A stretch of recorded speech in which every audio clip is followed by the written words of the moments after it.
A ver, coméntenme algo del foro. ¿Ya han avanzado el foro? ¿Qué días lo han hecho? ¿O tienen toda esta semana? Para también poder colaborarles. O sea, nadie se ha contactado conmigo al WhatsApp. No ha habido ninguna consulta.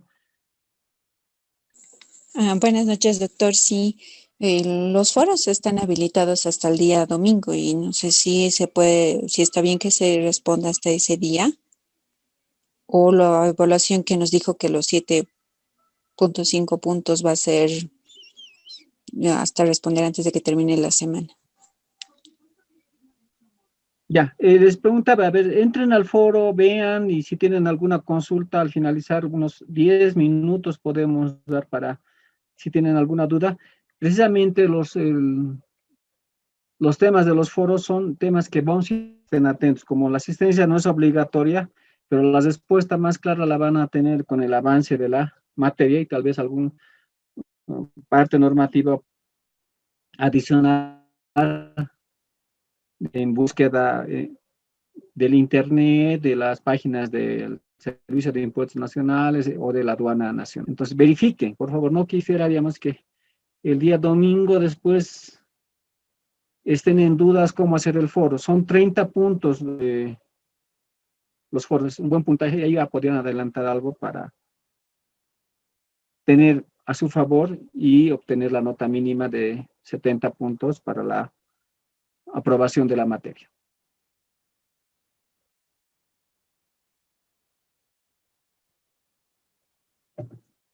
Bueno, vamos a continuar con la clase del día lunes y precisamente estábamos viendo lo que es la irretroactividad de la ley prevista en el artículo 123 de la Constitución Política del Estado, ¿no? Reitero, hablábamos de regla y excepción, no solamente en este artículo, sino en muchas de las normativas que vamos a ir viendo, vamos a hablar de regla y excepción. ¿Cuál es la regla de acuerdo a este artículo 123? Que la ley va a regir para el futuro, para adelante, para lo venidero. La excepción, la ley va a regir para atrás en 3 materias. Laboral, con la condicionante que sea a favor de los trabajadores. En materia penal, cuando beneficia al imputado. Y en materia de corrupción, en contra de los servidores públicos. O sea, en materia de corrupción no tenemos ese requisito de los 2 casos anteriores, cuando hablamos de que se beneficie o se favorezca al trabajador o al imputado. En materia de corrupción ya es indistinto. Este tema de la excepción de que la norma se va a aplicar para atrás es para caso de los servidores públicos por los delitos cometidos contra los intereses del Estado. Este artículo 123 de la Constitución Política del Estado, si lo vemos tal como está en este momento, no habría ninguna observación. Si en un momento, es decir, una norma sancionando un determinado delito de corrupción, enriquecimiento ilícito cometido por un servidor público, con 10 años de privación de libertad, y la norma vigente, cuando el servidor público ha cometido ese delito, lo sancionaba con 5 años de privación de libertad, si aplicamos estrictamente este artículo 123, corresponde aplicar la nueva norma, sin considerar que sea gravosa o no para el servidor público. Sin embargo, cuando hagamos lectura de determinada normativa, siempre tenemos que hacer una lectura íntegra de la ley, del código, en este caso de la Constitución Política que estamos viendo. No tenemos que limitarnos a ver determinado artículo, porque si vemos solo determinado artículo, a la conclusión a la que lleguemos puede ser distinta en relación a otros artículos que sobre el mismo tema esté tratando determinada normativa. En este caso, la Constitución Política del Estado, en su artículo 116, parágrafo primero, ¿qué nos dice? Se garantiza la presunción de inocencia durante el... No, se garantiza la presunción de inocencia. Durante el proceso, en caso de duda sobre la norma aplicable, regirá la más favorable al imputado procesado. O sea, ¿qué quiere decir? Si tenemos dos normas que van a legislar una misma situación, un mismo hecho, entonces tenemos que aplicar la norma más favorable al imputado o procesado. En el artículo 123 tenemos esa situación, el numeral segundo y el numeral tercero, que legislan sobre el procesamiento de delitos cometidos. En materia penal, el numeral segundo, por cometidos por cualquier ciudadano.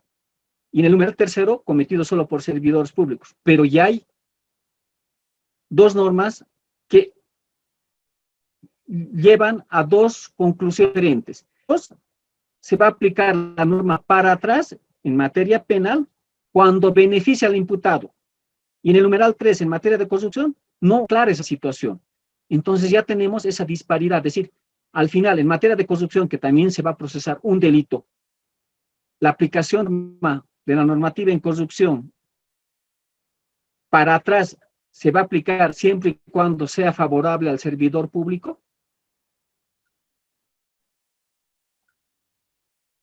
Es así que este tema ya ha sido resuelto por el Tribunal Constitucional. Precisamente, del artículo 116, parágrafo primero de la Constitución, el principio de igualdad, hecho así el Tribunal Constitucional a la convivencia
del 2012.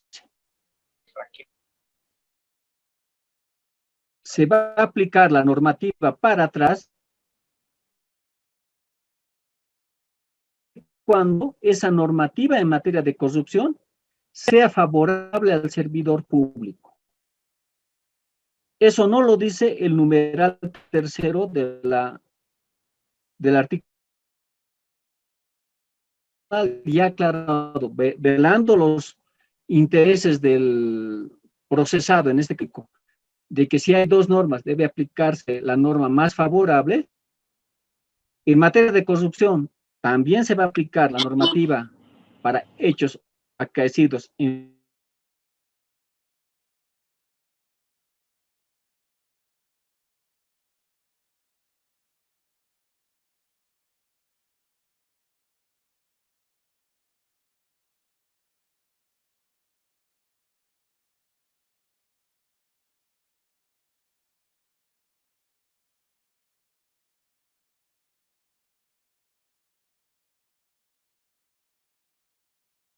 materia tributaria, las otras sentencias constitucionales.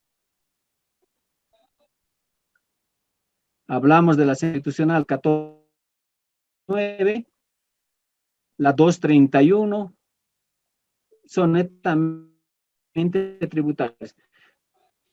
La sentencia 2 fundamenta la decisión que va a ser en materia tributaria en base a la sentencia de corrupción. También tenemos resoluciones emitidas por la Autoridad General de Impugnación, la 245, la 71, entre otras. Siguiendo con el análisis de ahora tenemos que remitirnos al artículo 302, parágrafo 1, que se refiere a las competencias autónomos en su jurisdicción. Y entre esas competencias, entre las muchas competencias que la Constitución política le otorga a los gobiernos, elaborar su carta orgánica municipal de acuerdo a los procedimientos establecidos en la Constitución y la ley. La competencia debe creación y administración de impuestos de carácter municipal cuyos hechos imponibles no sean análogos a los impuestos nacionales o departamentales. Ya le está facultando a los gobiernos municipales, en este caso en el artículo que estamos revisando, a crear los propios impuestos municipales y administrar esos impuestos en la actividad económica y contribuciones especiales de carácter municipal. ¿Por qué está haciendo mención a estas competencias del gobierno municipal?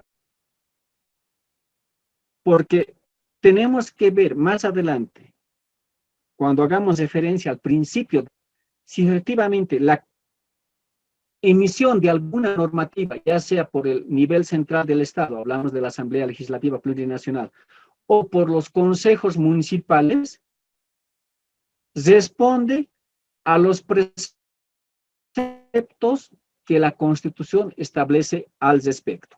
Tenemos que ver política fiscal, el artículo 323 de la Constitución Política del Estado, que en su parágrafo, la Asamblea Legislativa Plurinacional, mediante ley, clasificará y definirá los impuestos que pertenecen al nacional, departamental y municipal.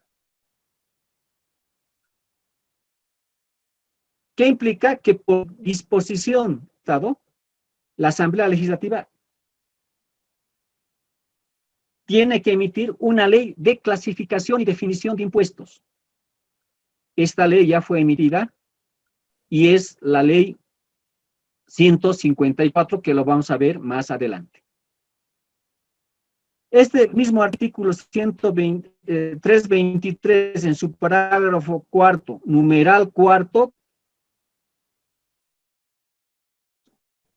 que generen privilegios para sus Licenciado, buenas noches. discriminando a los que no Que lo interrumpa. Esta prohibición. Perdón, licenciado, ¿me escucha? Adelante. Licenciado, ¿cómo está? Buenas noches. Buenas noches adelante, licenciada. Le comento que en el grupo de WhatsApp los alumnos están escribiendo que no se le escucha bien, que se le escucha entrecortado. No sé si tal vez podríamos hacer la prueba con apagando su cámara, simplemente viendo las diapositivas para ver si así tenemos una mejor señal. ¿Le parece, licenciado? Sí, muchas veces la cámara es lo que hace que se vuelva a desconectar la cámara, eso es lo que algunas veces lento, sí, correcto. Ya, licenciado, yo le aviso cualquier cosa. Por favor, si el audio está entrecortado, para que podamos llevar una clase más entendible y comprensible para ustedes. No sé si ahora... Gracias, licenciado. Ahora se le escucha bien. Ya, por favor, me cortan nomás, me interrumpen para superar algunos aspectos. Sí, por favor. Como iba diciendo, el artículo... A los estudiantes que no lo hagan por el grupo de WhatsApp, sino que le digan al docente si realmente no se está escuchando. Yo también voy a estar escuchando la clase. Gracias, licenciado. Muchas gracias a usted, licenciada. Continuamos con lo que es la revisión de normativa que se va a aplicar específicamente a los procedimientos tributarios, tanto a nivel nacional, departamental o municipal. Hablamos ahora del artículo 324, que es importante, que dice, no prescribirán las deudas por daños económicos causados al Estado, ¿no? Este artículo 324, en un principio, hablamos de esto inclusive hasta el 2014, ha sido invocado por la administración tributaria, interpretando de las facultades de la administración tributaria para determinar deuda, imponer sanciones, cobrar deuda, cobrar multas. En virtud de este artículo 324 que habla, no prescribirán las deudas por daños económicos al Estado. Este artículo se complementa con el artículo 112 de la misma Constitución, que dice los delitos cometidos por servidores públicos, ojo, ¿no?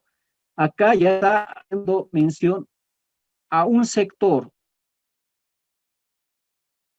Dice, los delitos cometidos por los servidores públicos que atenten contra el patrimonio del Estado y causen grave daño económico son imprescriptibles y no admiten régimen de inmunidad. Entonces, ¿cómo se ha pronunciado el Tribunal Constitucional sobre la interpretación de este artículo 324? Como reitero, la Administración Tributaria señalaba que en 324 no había ya prescripción de sus facultades para determinar y cobrar la deuda. El Tribunal Constitucional en estas sentencias, la 996, la 790, la sentencia 36 del Tribunal Supremo de Justicia, específicamente esta hace referencia al artículo 324 de la Constitución, ha señalado que esta imprescriptibilidad de las deudas por daños económicos está dirigido a los servidores públicos. Cuando la administración tributaria se encuentra inactiva, no ejerce sus facultades para el cobro de tributos, quien está causando daño no es el sujeto pasivo, quien está causando daño es el funcionario negligente, el funcionario que no ha realizado las acciones para el cobro de tributos. En consecuencia, este artículo 324 de la Constitución, y si cuando ustedes tengan tiempo, sentencias constitucionales y también las sentencias del Tribunal Supremo de Justicia que se refieren al respecto. Continuando con la revisión de la Constitución, tenemos el artículo 410. ¿Por qué? Este artículo nos habla de primacía y reforma de la Constitución. ¿Qué nos dice?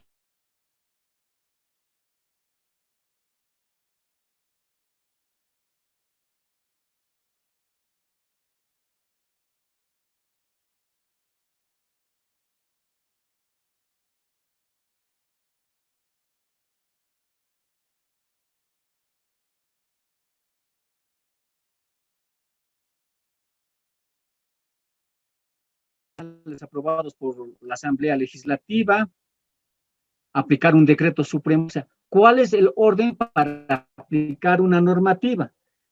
¿Y cuál es esa jerarquía? Primero está la Constitución Política del Estado. Primero, sí o sí debemos aplicar la Constitución Política del Estado. Segundo, tenemos que aplicar los tratados internacionales. En tercer lugar, tenemos que aplicar las leyes nacionales. Y en una cuarta jerarquía normativa, recién están los decretos supremos, reglamentos, ¿no? Entonces, ese es el orden jerárquico. ¿Por qué es bien importante este artículo de aplicación jerárquica de las normas? Porque cuando tengamos contradicción entre una ley y la Constitución Política del Estado, ejemplo, no puede citar una ley de asesinato con 40 años de privación de libertad, mientras la Constitución Política del Estado señala que la sanción máxima por la comisión de un delito es 30 años y no 40. Entonces, ¿qué debemos aplicar? La CON. Ya no vamos a aplicar esos 40 años de privación de libertad, sino vamos a aplicar como tope los 30 años. ¿Por qué?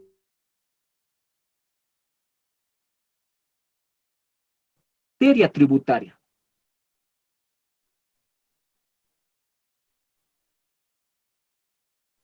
Del IVA.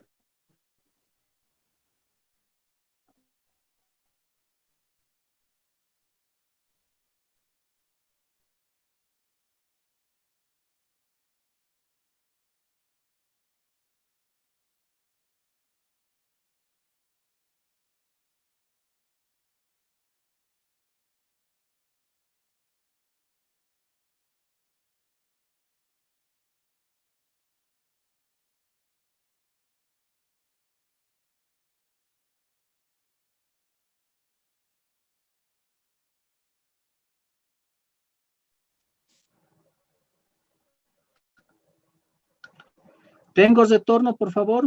¿Alguien responder a la consulta planteada? ¿Cuánto es la alícuota del IVA y dónde, en qué normativa está establecida esta alícuota del IVA?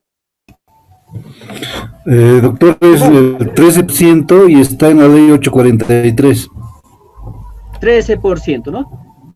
¿Cuál es el decreto Sí. reglamentario del IVA? Hay un decreto supremo, el 21.530, ¿no? Ya, aquí vamos con esta puntualización. Señalamos que el IVA, todo lo referente al IVA, del IVA, el objeto del IVA, el sujeto pasivo, el hecho generador, la alícuota está en la ley, en una categoría normativa que es la ley, en este caso la ley 843. Hay decretos supremos que reglamentan las leyes, y en este caso hay un decreto supremo reglamentario al IVA. ¿Qué tal en el decreto supremo reglamentario al IVA? Se establece que la alícuota del IVA es el 15%. Ustedes son funcionarios de la administración tributaria. ¿Qué alícuota van a cobrar y por qué? Antes de la respuesta les aclaro esto, ¿no? Por previsión del Código Procesal Constitucional y se establece que toda normativa goza de presunción de constitucionalidad.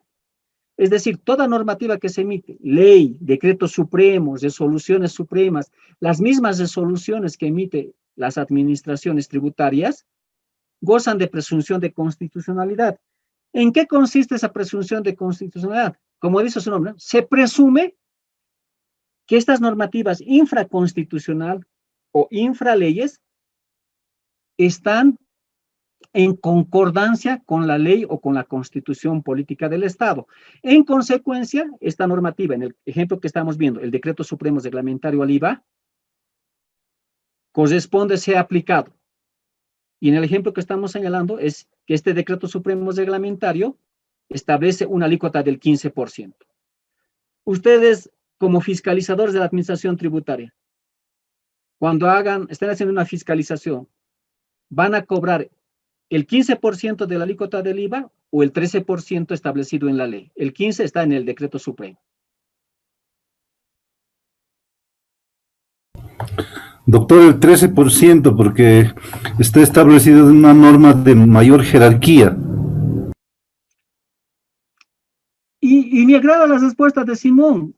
¿Y por qué les digo esto? Porque ustedes tienen esa formación económica, financiera, ¿no? El abogado generalmente está con la formación legal y dice, no, mientras ese decreto supremo que establece una alícuota mayor del IVA no se declare inconstitucional por el Tribunal Constitucional, yo tengo la obligación de aplicar el decreto supremo. Pero es este artículo que nos faculta hacer esa aplicación jerárquica de la norma. No es necesario que el sujeto pasivo, en este caso, que va a ser perjudicado porque la administración tributaria va a pretender aplicar una alícuota mayor, interponga una acción de inconstitucionalidad. En este caso, Simón, como funcionario de la administración tributaria, ya directamente va a aplicar el 13%. Va a dejar a un lado el decreto supremo reglamentario, pero ¿cuál va a ser su respaldo legal? El artículo 410 de la Constitución Política del Estado. Es de esa forma que tenemos que aplicar.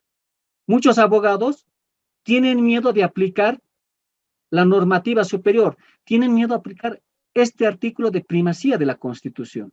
Dicen, no, si hay esa contradicción, yo voy a promover, ¿qué dice? En el mismo proceso de fiscalización que se está tramitando, yo voy a consultar precisamente al Tribunal Constitucional cuál normativa voy a aplicar, cuál alícuota voy a aplicar, 15% del decreto supremo o el 13% de la ley. Se puede hacer ese mecanismo, pero por facultad que nos da este artículo 410, directamente podemos aplicar la ley. Ahora, ¿cuál es la diferencia de los dos pronunciamientos? Simón es el funcionario de la administración tributaria, va a aplicar la ley. Y entonces, en todo el proceso que vaya, alícuota del 13%. Va a haber otra funcionaria de la administración tributaria haciendo otra fiscalización, otro contribuyente, en este caso Dafne, en el hipotético caso. Dafne dice, no, yo voy a aplicar el 15% porque está en el decreto, yo no quiero tener después responsabilidad civil porque estoy cobrando 2% menos, ¿no? El caso que está aplicando Simón, la ley con la alícuota del 13%, no va a poder ser invocado por el sujeto pasivo fiscalizado por Dafne como precedente. No va a poder decir, en el otro caso de Simón, se está aplicando el 13% y hay un precedente y aplíqueme solo el 13% y no me cobre el 15% del IVA. Mientras, si el pronunciamiento es por el Tribunal Constitucional, ese pronunciamiento ya es vinculante para todos los casos. Esa es la diferencia. Cuando aplicamos el 410, solo es para el caso específico, no se puede invocar para otros casos. Pero cuando el Tribunal Constitucional se pronuncia sobre la inconstitucionalidad de este decreto supremo reglamentario, en el ejemplo que damos, dice, ese decreto supremo vulnera la ley porque establece una alícuota mayor. Entonces, ese pronunciamiento del Tribunal Constitucional tiene efecto vinculante para todos los casos. Todos los fiscalizadores que estén viendo una fiscalización del IVA ya están en la obligación de apartarse del decreto supremo reglamentario con la alícuota del 15%, sin temor a la aplicación del artículo 410. Ya ni siquiera van a hacer mención al 410. Van a señalar, el Tribunal Constitucional ya se ha pronunciado. Reitero, sin que se pronuncie, debemos actuar como ha respondido Simón, de que por primacía constitucional aplico la ley. Igual en el otro ejemplo, ¿no? El decreto supremo dice alícuota del 11%. El sujeto pasivo va a reclamar, va a decir, no, no me cobre 13%, hay un decreto supremo que me dice una alícuota menor. Si el sujeto pasivo quiere promover una acción de inconstitucionalidad, que la promueva, pero el fiscalizador está facultado por el 410 a aplicar lo que dice la ley. Con esto hemos concluido la primera parte del avance de la materia. No sé si tienen consultas para luego ir propiamente a lo que es ya el Código Tributario Boliviano. La clase de lunes y parte de esta clase de hoy miércoles hemos visto lo que son principios y garantías que aplicar en los procedimientos tributarios que se siguen ante las distintas administraciones tributarias. Dejo el micrófono a ustedes para si tienen alguna consulta, algún aporte, algún comentario.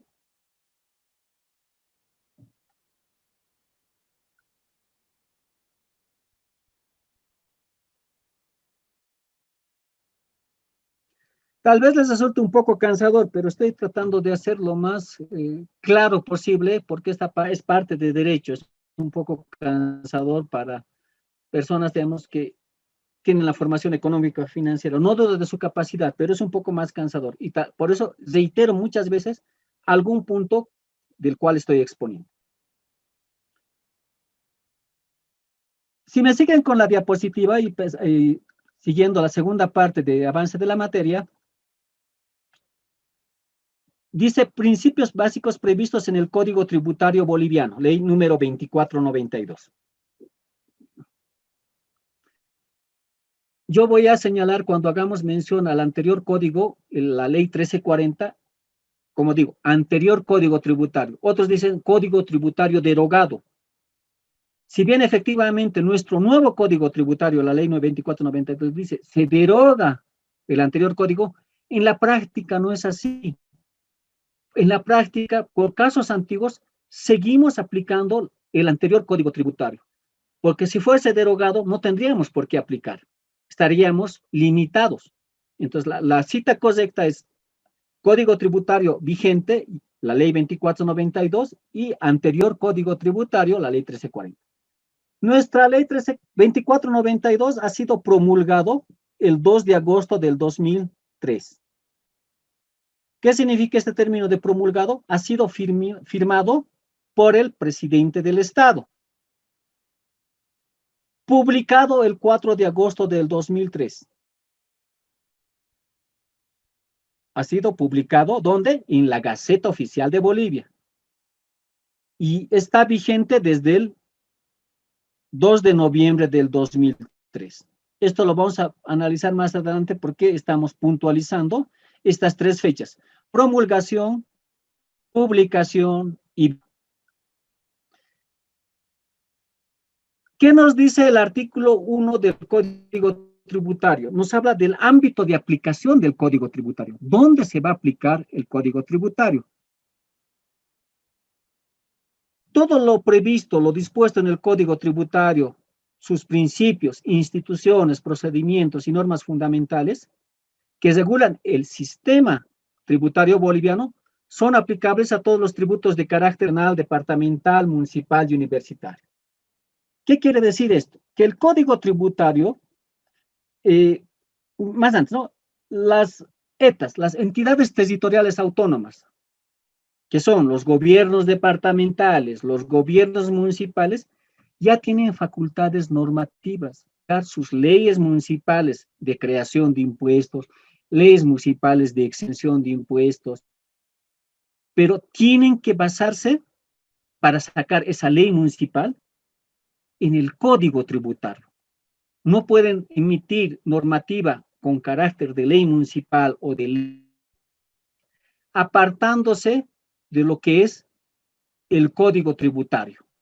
¿Por qué? Porque el ámbito de aplicación del Código es a los tributos de carácter nacional, departamental, municipal y universitario.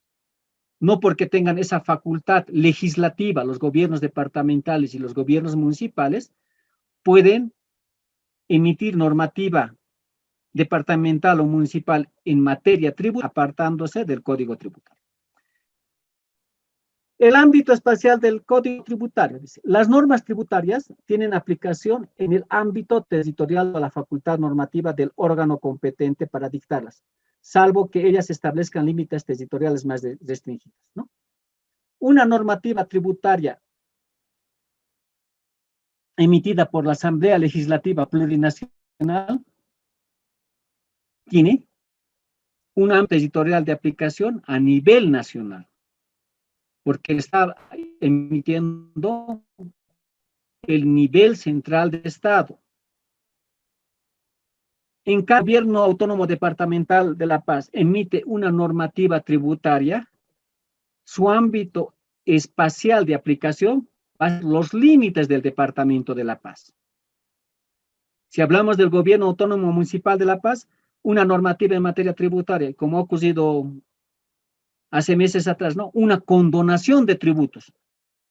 Condonación de tributos de aquellos que son competentes del gobierno municipal de La Paz y dentro del límite de jurisdicción. No puede un contribuyente que tenga un inmueble en la ciudad del Alto pretender gozar de la condonación que ha emitido el gobierno autónomo municipal, porque las normas que van a emitir cada gobierno departamental o gobierno municipal están dentro de los límites de su límite territorial de su jurisdicción.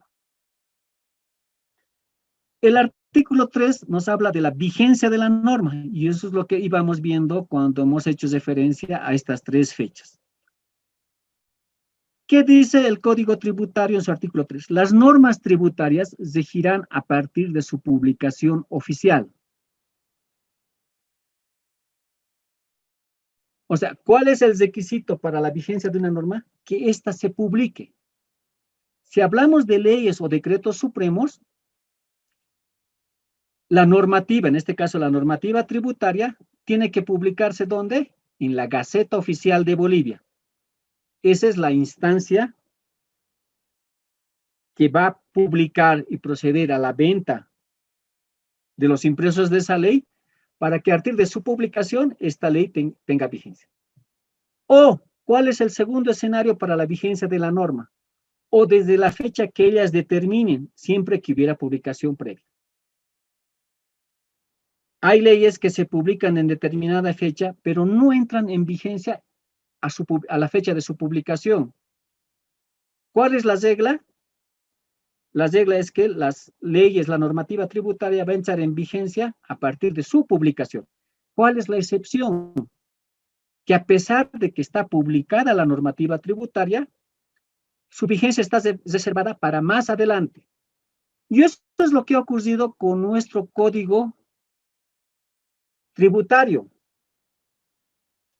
Se ha publicado el 4 de agosto del 2003, pero si fuera la regla, si nos subimos por los términos de la regla, nuestro código tributario debe estar vigente desde el 4 de agosto.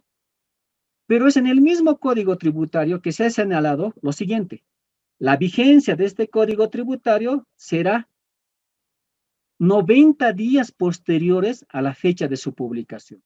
Se ha publicado el 4 de agosto del 2003 y si hacemos el cálculo de los 90 días posteriores, su vigencia es desde el 2 de noviembre del 2003. O sea, se ha dado un término de 3 meses para que se socialice este nuevo código tributario. Esa ha sido la razón de que no entre en vigencia inmediatamente esté publicado. Más aún, nuestro código tributario tiene una parte principal, la parte sustantiva de las instituciones, principios tributarios, y la parte adjetiva. La parte adjetiva es los procedimientos tributarios. Pero también tenía en vigencia disposiciones transitorias. ¿Qué implica esto de transitorio? Que va a tener esa normativa vigencia en un determinado tiempo. Por eso es transitorio, no es permanente. El Código Tributario, en sus disposiciones transitorias, estableció un perdonazo, el llamado Programa Transitorio Voluntario y Excepcional, el PTBE, lo que conocemos como condonación del pago de tributos. Esta parte transitoria del Código Tributario, por previsión del mismo código, ha entrado en vigencia a la fecha de su publicación. Es decir, nuestro Código Tributario, cuando se ha publicado el 4 de agosto del 2003, la parte principal se ha prorrogado su vigencia 90 días posteriores y la parte de las disposiciones transitorias ha entrado en vigencia a la fecha de su publicación. Entonces, nuestro código tiene características especiales, tiene los dos escenarios de vigencia de la norma, la parte transitoria a momento de su publicación y la parte principal se ha prorrogado 90 días posteriores.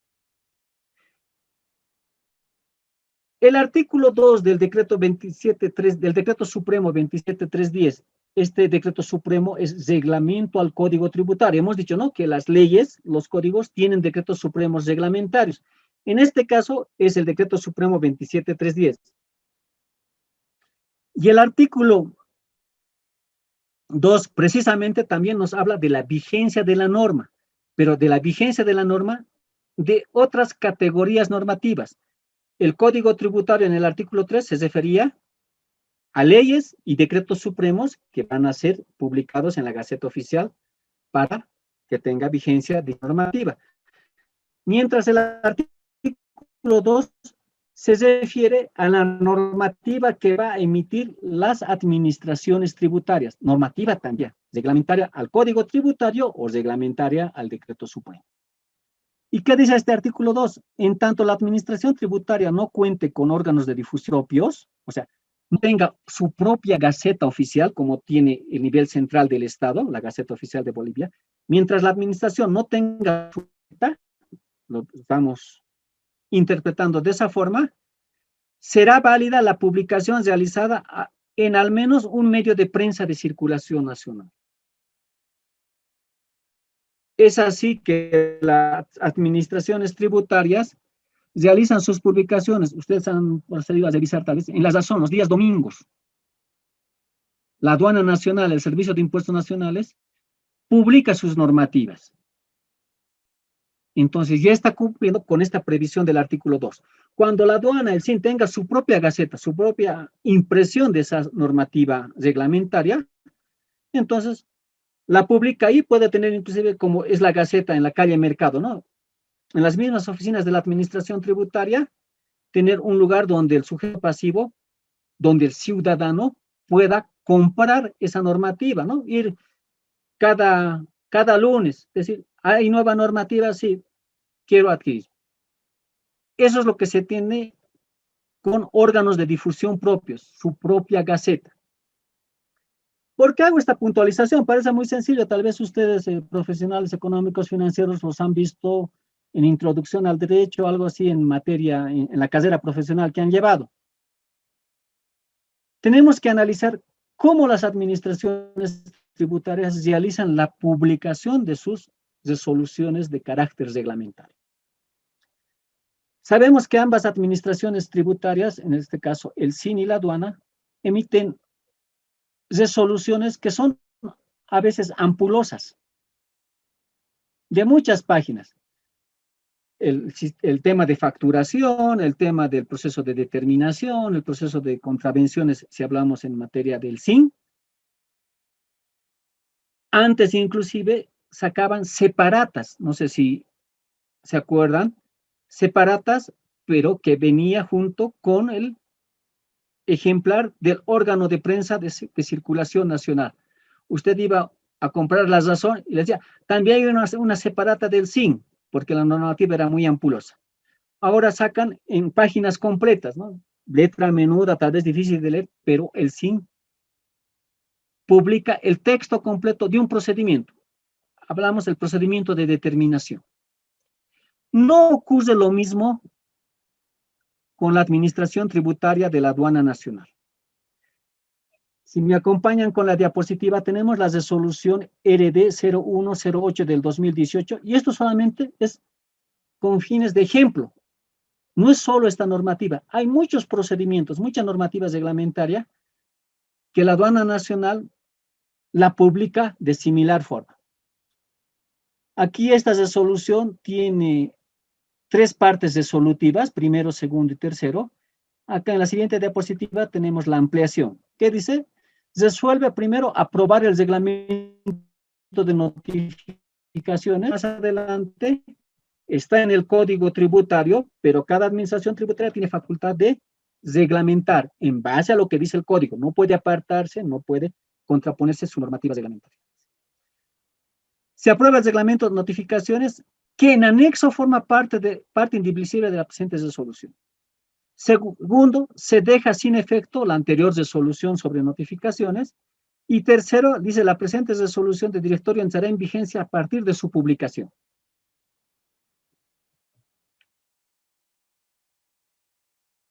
Volvemos a la anterior diapositiva. Esto es lo que publica la aduana. No publica el texto íntegro de lo que es el reglamento de notificaciones. Entonces, no está cumpliendo con la disposición que señala la obligatoriedad de publicar la normativa completa para que entre en vigencia la misma. Igual no ha publicado el procedimiento de determinación, el procedimiento por contrabando. ¿Por qué hago esta puntualización? Ustedes, si tienen un cliente y están viendo en materia aduanera y la administración aduanera está aplicando un procedimiento, un reglamento en contra de ustedes, y ustedes, para poder asesorar a su cliente, pueden objetar y señalar: el procedimiento de importaciones aplicado en el proceso que se me sigue en mi contra nunca fue publicado, en consecuencia no está vigente, y la aduana no va a tener respaldo normativo para seguir ese proceso de determinación aduanera. Ustedes me dirán, pero la aduana nacional publica este reglamento, este procedimiento en su página web. Sí, lo mismo lo hace el Servicio de Impuestos Nacionales. Si ustedes pasan a las páginas web de cada administración tributaria, también van a encontrar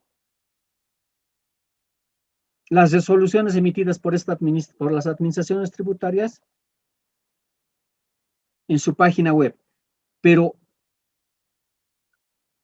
el Decreto Supremo Reglamentario del Código Tributario, el artículo 2, no nos habla de publicaciones en su página web, nos habla de órganos de difusión propios y haciendo una aplicación análoga con lo que es para las leyes y normas, se entiende que tiene que ser una publicación impresa.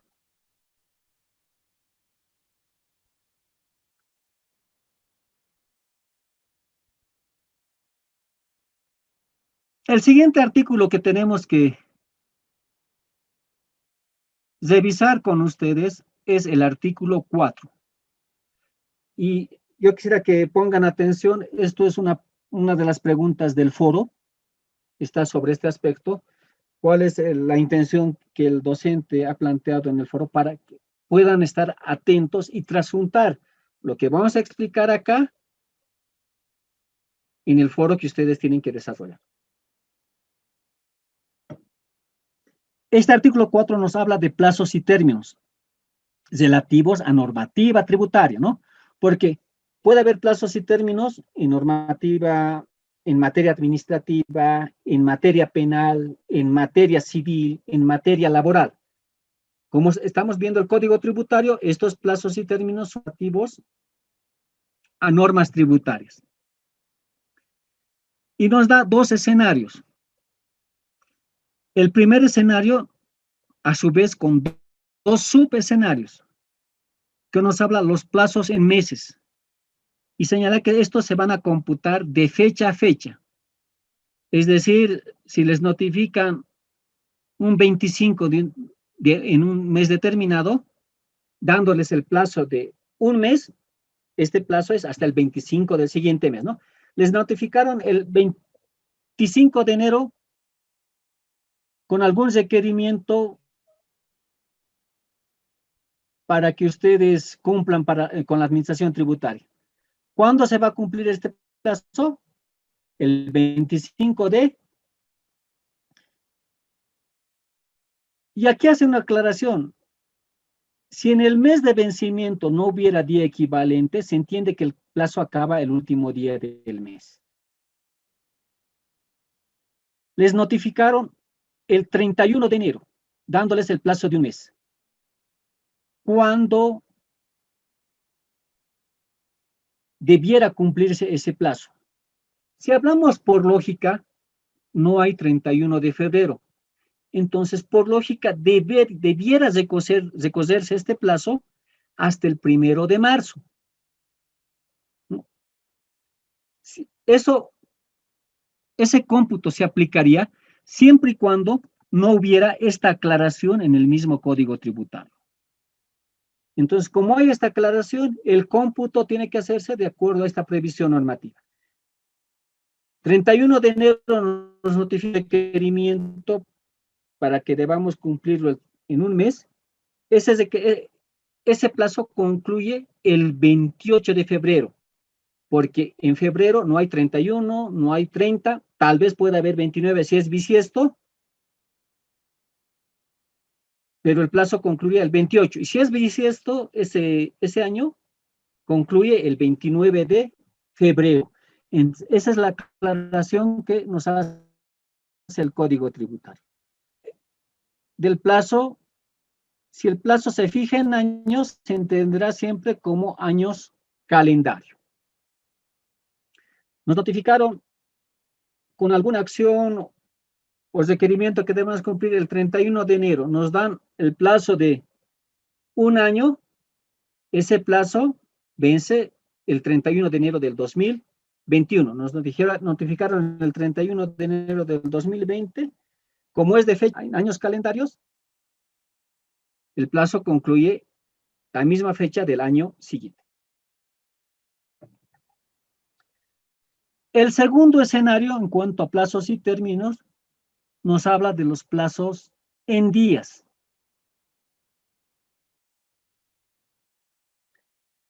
Dice, los plazos en días que determine este código, se refiere a la ley 2492, cuando la norma aplicable no disponga expresamente lo contrario, se entenderán siempre referidos a días hábiles administrativos en tanto no excedan de 10 días.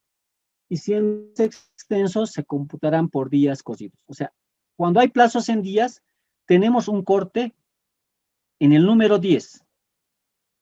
Cuando el plazo es hasta 10 días, este plazo solo va a computarse en días hábiles administrativos. No se va a computar sábados, domingos ni feriados. En cambio, si este plazo en días es mayor a 10 días, el plazo que implica esto se va a computar sábados, hay un corte que son los 10 días. Hasta 10 días tenemos plazos, el cómputo de plazos en días corridos, y mayores a 10 días tenemos el cómputo de plazos en días corridos. Otra puntualización que hace el artículo 4 en su numeral tercero. Dice, los plazos y términos comenzarán a correr a partir del día siguiente hábil en que tenga lugar la notificación o publicación y concluyen al final de la última hora del día de su vencimiento. ¿Qué implica? Nos notificaron hoy jueves un requerimiento. El plazo empieza a correr al día siguiente, mañana viernes. Digo, mañana jueves. Hoy es miércoles, estoy un poco confundiendo las fechas, ¿no? Pero si nos notifican en día viernes, el plazo, independientemente del número de días que nos otorguen para cumplir determinados requerimientos, el plazo se va a computar a partir del día hábil siguiente. No me notificaron el día viernes, el primer día del plazo es el día lunes. Y lo mismo ocurre en cuanto al vencimiento del plazo. Si el plazo otorgado concluyera en día inhábil, un día sábado, se va a recorrer al día hábil siguiente. Mi plazo concluyó el sábado de carnavales, ¿no? En febrero. Como tenemos domingo inhábil, lunes y martes feriado, mi plazo se recorre hasta el día miércoles. Entonces, los plazos otorgados empiezan a correr en un día hábil, el primer día, y también deben concluir en día hábil. Si realizado el cómputo, la conclusión del plazo es un día inhábil, siempre se va a recorrer al día inhábil. Siembren por momentos y días hábiles administrativos aquellos en los que la administración tributaria correspondiente cumple sus funciones. Por consiguiente, los plazos que vencieran en día inhábil para la administración tributaria se tendrán prorrogados hasta el día hábil siguiente. Tenemos que tener en cuenta cuáles son los días en los que la administración tributaria trabaja, cuál es el horario de trabajo. En estos momentos, generalmente tenemos 7 de la mañana a 4 de la tarde. Eso es el horario hábil administrativo. Puede ser de aquí más adelante tomemos una jornada discontinua. En consecuencia, el último momento hábil será las 18:30 de la jornada en las que la administración tributaria realiza sus funciones. Inclusive por administraciones tributarias pueden tener diferencia horaria. En la misma administración tributaria puede haber diferentes horarios. La Oficina Nacional de la Aduana Nacional puede tener un horario diferente al otro. Entonces, para ver si estamos dentro de plazo y estamos cumpliendo con el requerimiento de la administración tributaria en plazo, tenemos que conocer bien cuál es el horario en el que la administración tributaria realiza sus funciones. En el cómputo de plazos y términos previsto en la ley, no surte efecto el término de la distancia, ¿no? Esto lo vamos a ver más adelante. Es un tema bastante interesante de ver. siempre refiriéndonos a plazos y términos. Estos plazos y términos que hemos citado en meses y en días es en materia tributaria. Pero también, en determinados casos, vamos a tener que recurrir a plazos establecidos en otras materias. Ya habíamos adelantado al principio, ¿no? Que si hay algún vacío en materia tributaria, tenemos que recurrir a la ley de procedimiento administrativo.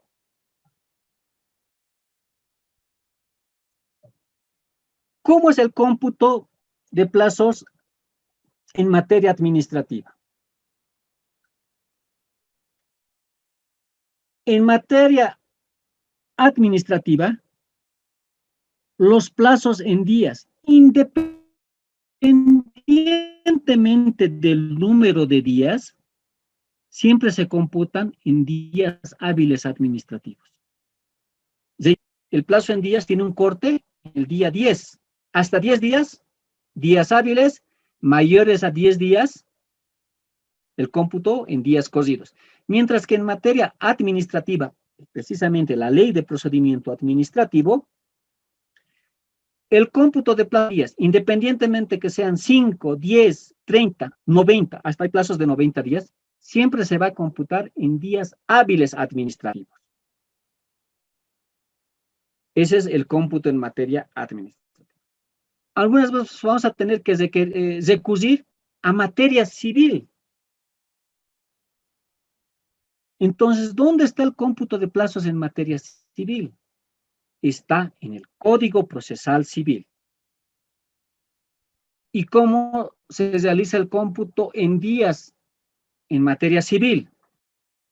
En materia civil tenemos también un corte, un número determinado día que se va a realizar el corte.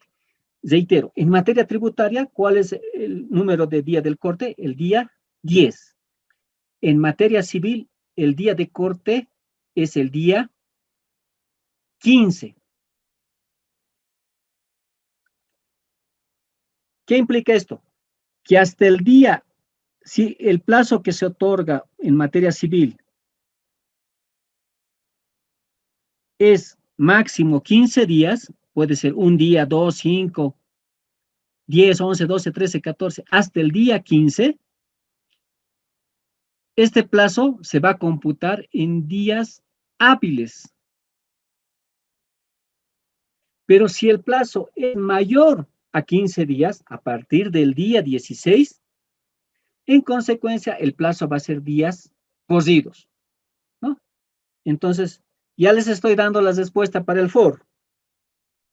En materia administrativa, el cómputo de plazos, independientemente del número de días, siempre va a ser en días hábiles administrativos. En materia administrativa, en materia tributaria, perdón, va a haber un corte. Hasta 10 días, los plazos se computan en días hábiles administrativos. Mayores a 10 días, el plazo se computa en días corridos.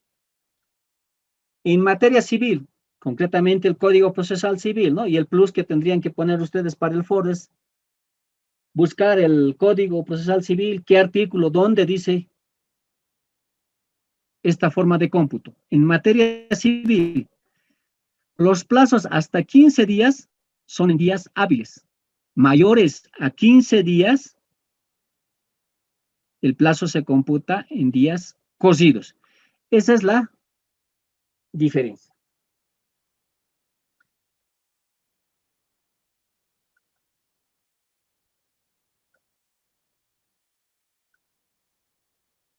Otro aspecto importante en cuanto a plazos, ¿no?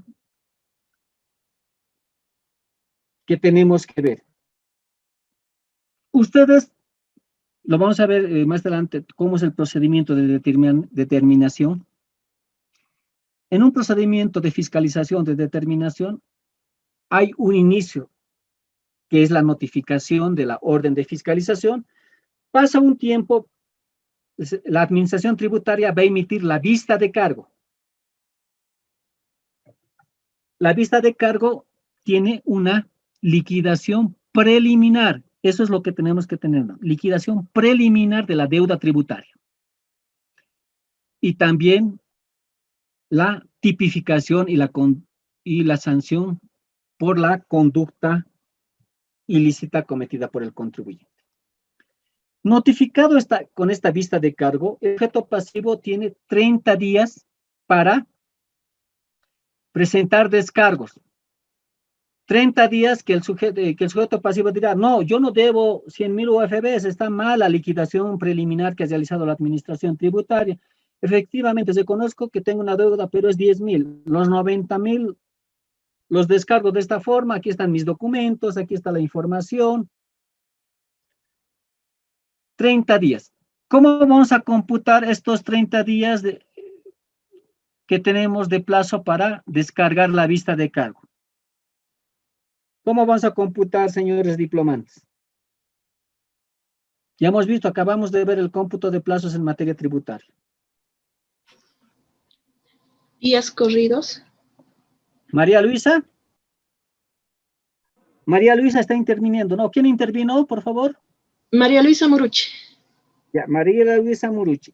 Correcto, son días corridos. ¿Qué pasa? Ustedes están viendo, imaginamos que hoy es nuestro día 30, nosotros traigamos en el tiempo, ¿no? La administración tributaria trabaja hasta las 4 de la tarde. Hablamos del Servicio de Impuestos Nacionales, la Gerencia Distrital La Paz 1, que se encuentra en la calle Balivián 1333, a 1.25 de la Plaza Murillo, ¿no? Un lugar conflictivo, ¿no? Donde hay protestas, ¿dónde van los que quieren reclamar? A la Plaza Murillo, ¿no? En todo su derecho ustedes están yendo a las 15:30, media hora antes, en el día 30 de la presentación de descargos, a presentar sus descargos, a presentar su nota de descargos, sus documentos respaldatorios, ¿no? Yo puse una manifestación tremenda. Por previsión, la administración tributaria ha cerrado sus puertas por seguridad de sus funcionarios, de sus equipos, de la infraestructura. Llegan 15:30, las puertas cerradas. Es día 30.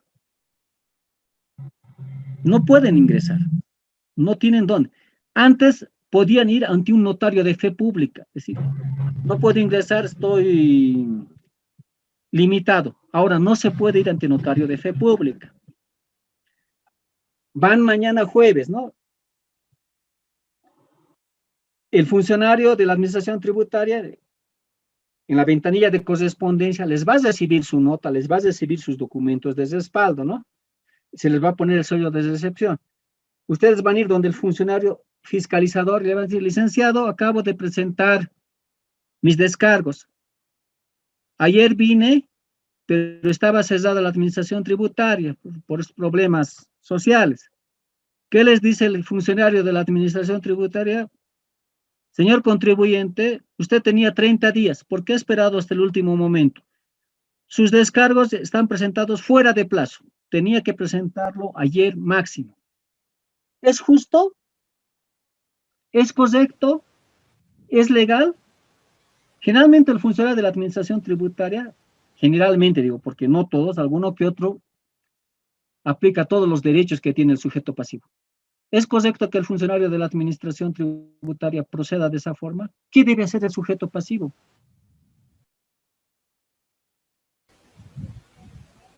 Sí, es legal. ¿Quién participa? ¿Por qué es legal? A ver, ¿quién? Su nombre, por favor, siempre al inicio de la participación. Mi nombre es Valeria Keiko Choque. Es legal porque tiene los 30 días para presentar los documentos. Caso contrario, no se puede hacer nada. Ya, Valeria, no, me agrada tu participación, pero yo estaba 15:30 del día 30 en la puerta y estaba cerrado. Pero, doctor, como usted mismo dijo, tenía 30 días. Podía hacerlo un día antes.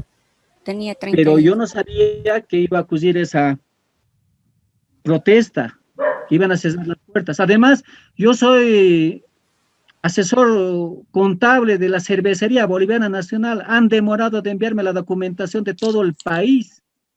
Entonces, mi derecho es hasta las 16:00 del día 30 que vence mi plazo.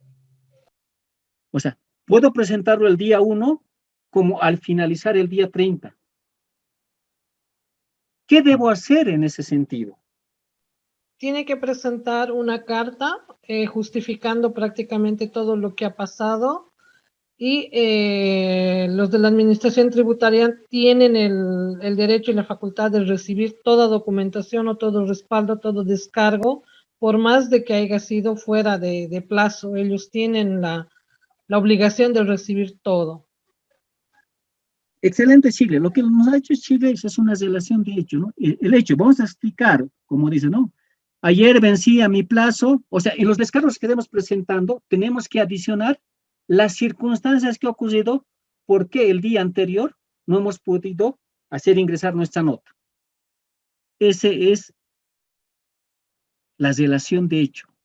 Toda relación de hecho tiene que tener su relación de derecho. ¿Cuál es nuestro respaldo legal? Efectivamente, nos hemos visto limitado de presentar en el día 30 los descargos. ¿Cuál es nuestra relación, nuestro fundamento de derecho? La normativa que va a respaldar que mañana jueves tiene que ser válida la presentación de esos descargos dentro de plazo. No puede ser considerado fuera de plazo.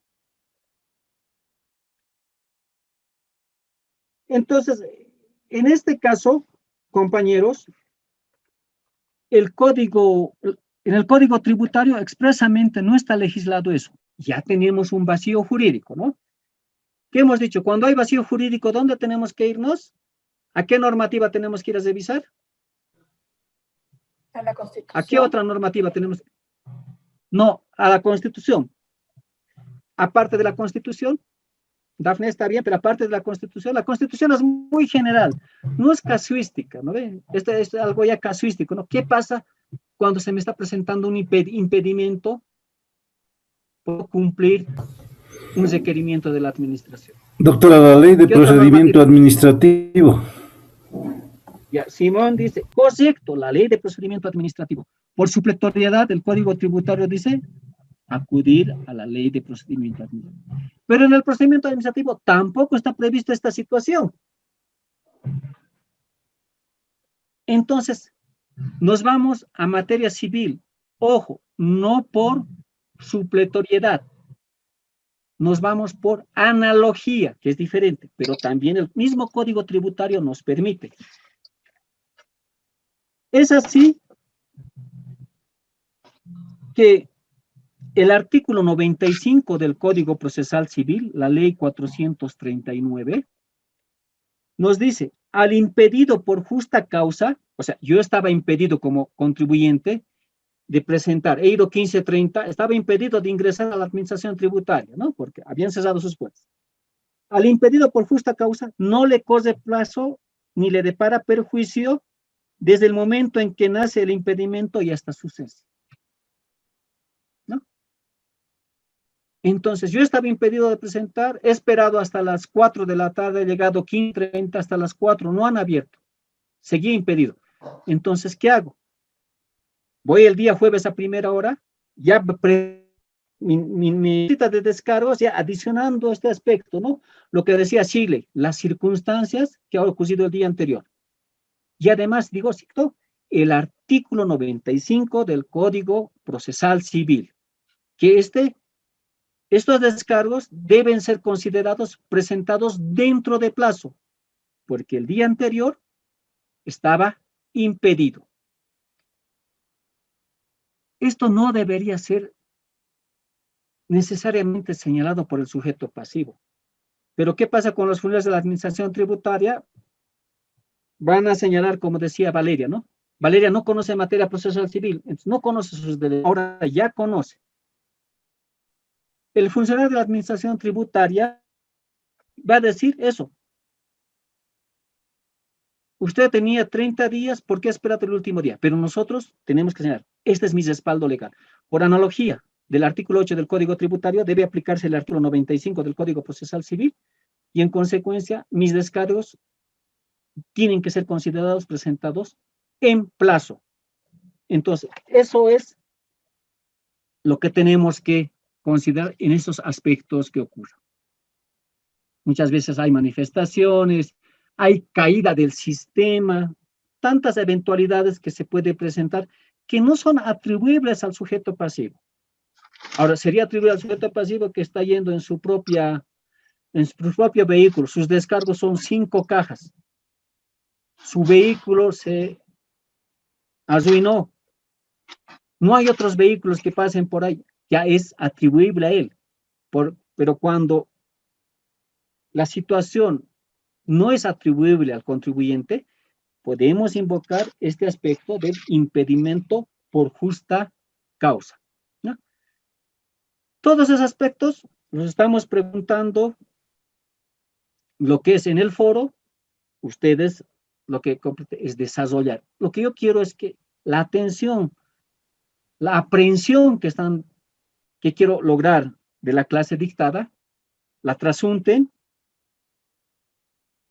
en el texto que vayan a responder al foro.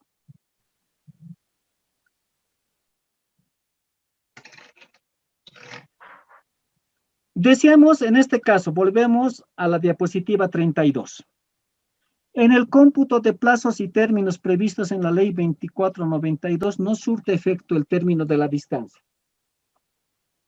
Este último párrafo ha sido declarado inconstitucional. ¿Qué implica esto de inconstitucional? Que este párrafo vulnera la Constitución Política del Estado. En consecuencia, este párrafo ya no existe en el Código Tributario. Aquí lo menciono para hacer el análisis cuál va a ser el tratamiento de esta situación. Lo ha expulsado del ordenamiento jurídico tributario. ¿Esto quién lo ha hecho? El Tribunal Constitucional. En palabras sencillas, ¿qué decía este último párrafo? Que es indistinto para el cómputo de plazos que el sujeto pasivo tenga domicilio cerca de las oficinas de la administración tributaria o en un lugar alejado de la administración tributaria. O sea, es indistinto. No surte efecto de término de la distancia. Un sujeto pasivo con más distancia de su domicilio a un sujeto pasivo cerca su domicilio a las oficinas de administración tributaria van a tener el mismo tratamiento. Van a tener el mismo trato, van a tener trato igualitario. ¿Es justo?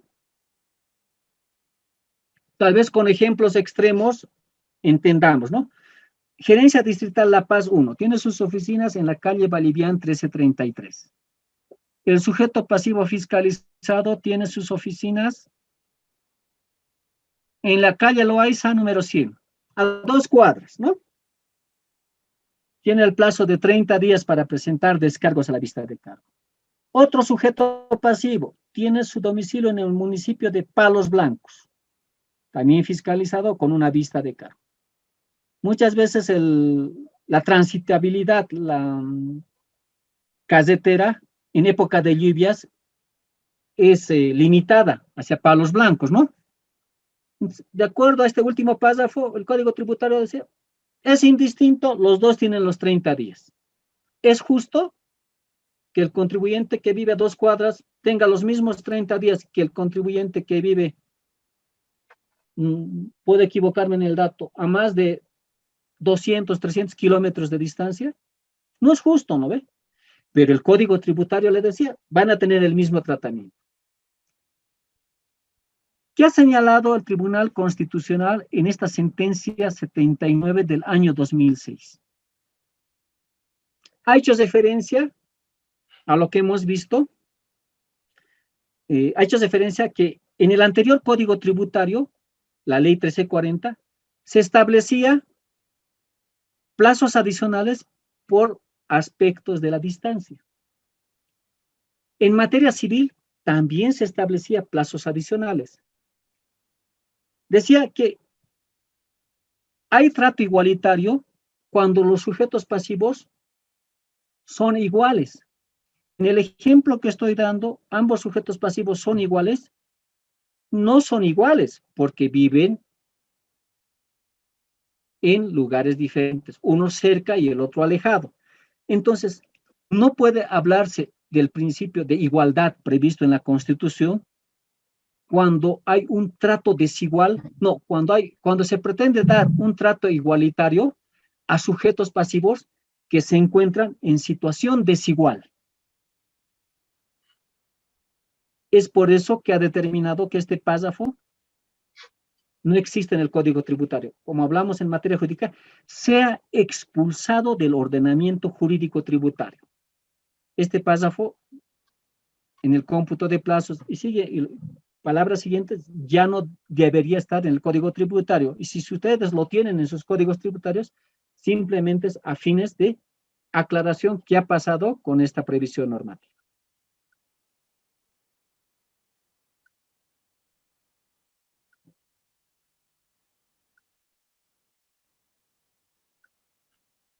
En consecuencia, al ya no existir una previsión en el Código Tributario sobre cuál va a ser el tratamiento a los contribuyentes que tengan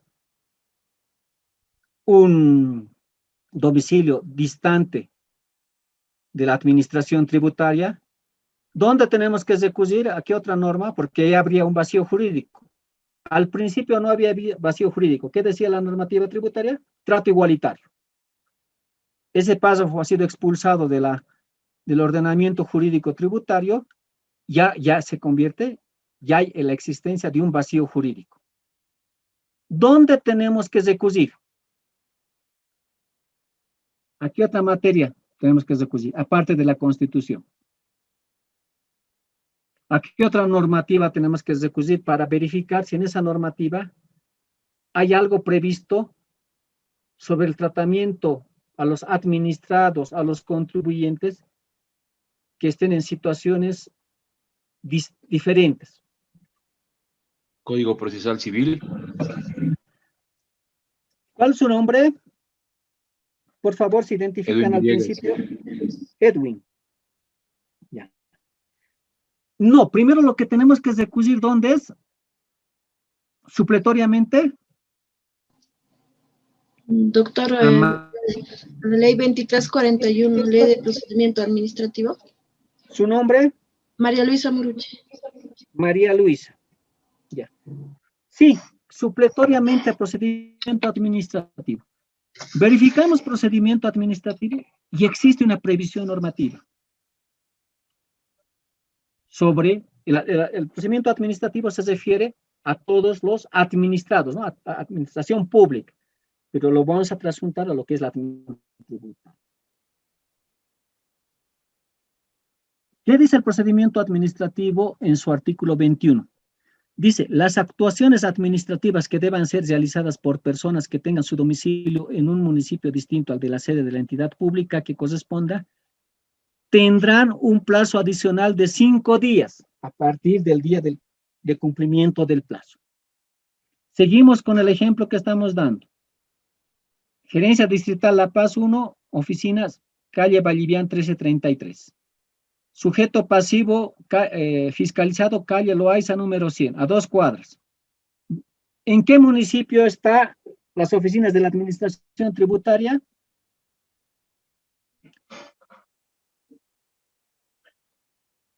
En el municipio de La Paz. Sujeto pasivo ubicado, que tiene su domicilio en la calle Loaiza. ¿En qué municipio está? Municipio de La Paz. Entonces, ¿están en el mismo municipio? No tienen estos 5 días adicionales. Nuestro otro contribuyente, que tiene su domicilio en la localidad de Palos Blancos, municipio de Palos Blancos. Ah, ya hablamos de 2 municipios distintos, ¿no? Gerencia Distrital La Paz, municipio de La Paz, nuestro sujeto pasivo con municipio de Palos Blancos. Entonces, ahí aplica este plazo adicional de 5 días. ¿Cuántos días para la presentación de descargos a la vista de cargo hemos dicho? ¿Cuántos días tiene el contribuyente? 30 días. Dafne, 30 días. Como nuestro contribuyente vive en otro municipio, ¿cuántos días más va a tener? 5. ¿En total va a tener 35 o no? ¿O cómo es? Porque el plazo de 30 días, ¿dónde está? En el Código Tributario. El plazo de 5 días adicionales, porque tiene su domicilio en un municipio distinto al de la administración tributaria, ¿en qué normativa está? En la Ley de Procedimiento Administrativo, Ley 2341. ¿Su total de días es 35 o cómo es? Dafne, a ver, dice que no. A ver, danos tu respuesta. ¿Cómo debe ser esto? Contar los 5 días a partir del cumplimiento del plazo, es decir, a partir del 30, o sea, sería del día 31. Ya, pero van a ser...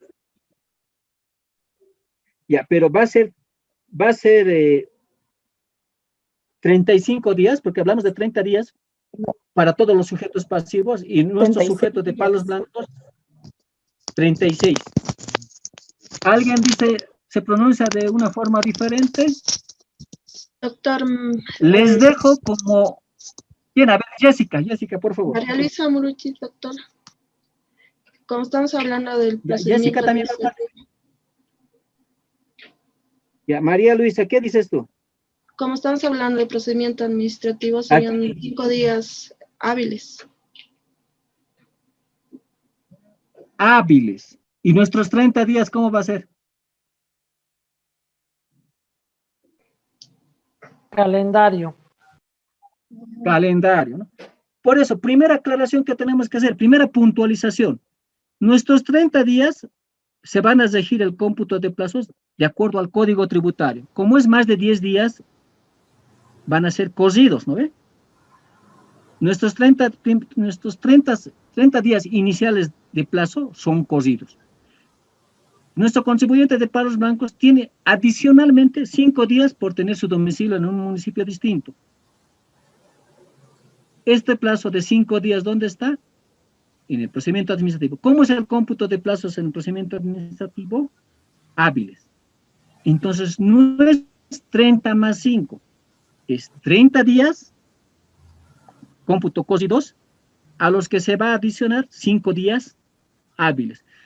Más o menos un promedio, ¿cuánto sería? 37 días, ¿no ve? Porque en una semana, en 5 días, siempre tenemos 2 días por sábado y domingo. Por eso puntualizaba, es necesario saber para que prevalezcan nuestros derechos, ¿dónde está nuestro contribuyente? ¿En el mismo municipio de la administración tributaria o tiene su domicilio en distinto municipio? Ah, distinto municipio, tiene 5 días más. Estos 5 días, ¿cómo voy a computar?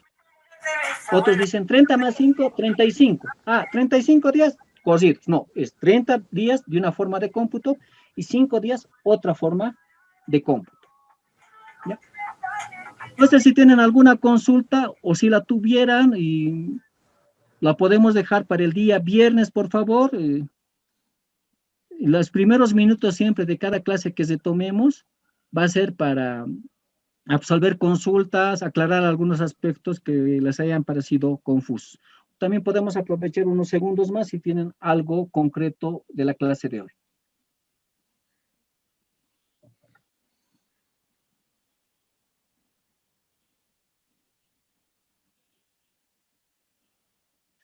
Bueno, compañeros, estamos retomando las clases el día viernes, por favor.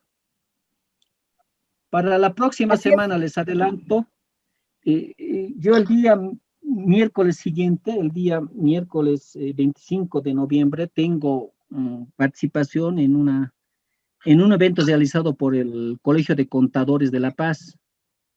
Este evento ya ha sido planificado hace un mes atrás. No sé si han visto, son las conferencias magistrales que está dando el Colegio de Contadores. Entonces yo voy a coordinar con la licenciada Karen Gutiérrez y con la flexibilidad, por favor, que les pido a ustedes, de la clase del miércoles se puede hacer el día martes, o recorrerlo al día jueves, o tal vez, dependiendo también de ustedes, adelantar la clase del día miércoles, tal vez a partir de las 6:30 de la tarde, ¿no? Dependiendo, porque de 8 a 10 más o menos tengo la intervención en esas conferencias organizadas por el Colegio de Contadores. Pero lo estoy adelantando para que podamos consensuar, porque como es un tema presentado para el docente, no es atribuible a ustedes, tengo que consensuar con ustedes y también con coordinación de ideas. Hasta el día viernes, señores diplomantes. Gracias, licenciado. El día viernes coordinamos entonces con los estudiantes. Buenas noches a todos. Hasta luego. Hasta luego. Buenas noches.